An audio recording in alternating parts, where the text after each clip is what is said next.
महाराष्ट्र नवनिर्माण विद्यार्थी सेनेच्या सदस्य नोंदणीसाठी अमित ठाकरे सध्या महाराष्ट्र दौऱ्यावर आहेत। मुंबई, कल्याण, डोंबिवली आणि नाशिक नंतर त्यांनी नागपूरमध्ये विद्यार्थ्यांशी संवाद साधला। यावेळी कॉलेजमधील समस्या, विद्यार्थ्यांचे प्रश्न, नीट पेपर फुटी, आदिवासी विद्यार्थ्यांचे आंदोलन आणि सरकारच्या भूमिकेवर अमित ठाकरे यांनी जोरदार टीका केली। तसंच अमित साटम यांच्या वक्तव्यावरही त्यांनी थेट पलटवार केला आहे।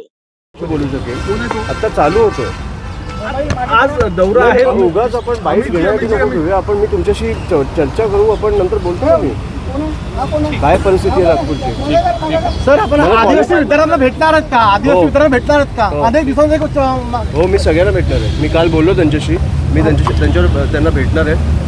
फक्त माझी एवढीच त्यांच्याकडे मागणी आहे की उपोषण नका करू। उपोषणाने सरकारला जाग येत नाही, तुमची रस्त्यावर ताकद दिसल्यावर सरकारला जाग येते। मी काल त्यांच्याशी बोललो की अमित साटम काय म्हणाले, त्यावर काही बोलणार आहे?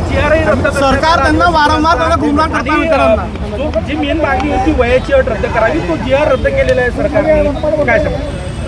नाही, उत्तम आहे। त्यांच्या हक्कासाठी लढताय। जेवढ्या त्यांच्या मागण्या तुम्ही मान्य कराल तेवढं त्यांच्यासाठी उत्तम आहे। आम्हाला रस्त्यावर उतरायची गरज नाही लागणार, पण तरी मी त्यांना जाऊन भेटणार आहे।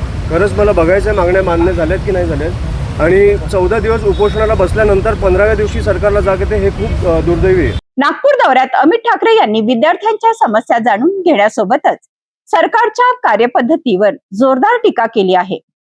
नीट पेपर फुटीपासून आदिवासी विद्यार्थ्यांच्या आंदोलनापर्यंत अनेक प्रश्नांवर त्यांनी सरकारला थेट सवाल केले। आता महाराष्ट्रातील 36 जिल्हे आणि 255 तालुक्यांमध्ये होणाऱ्या या दौऱ्यात अमित ठाकरे विद्यार्थ्यांच्या प्रश्नांना किती राजकीय ताकद देतात हे पाहणे महत्त्वाचे ठरणार आहे।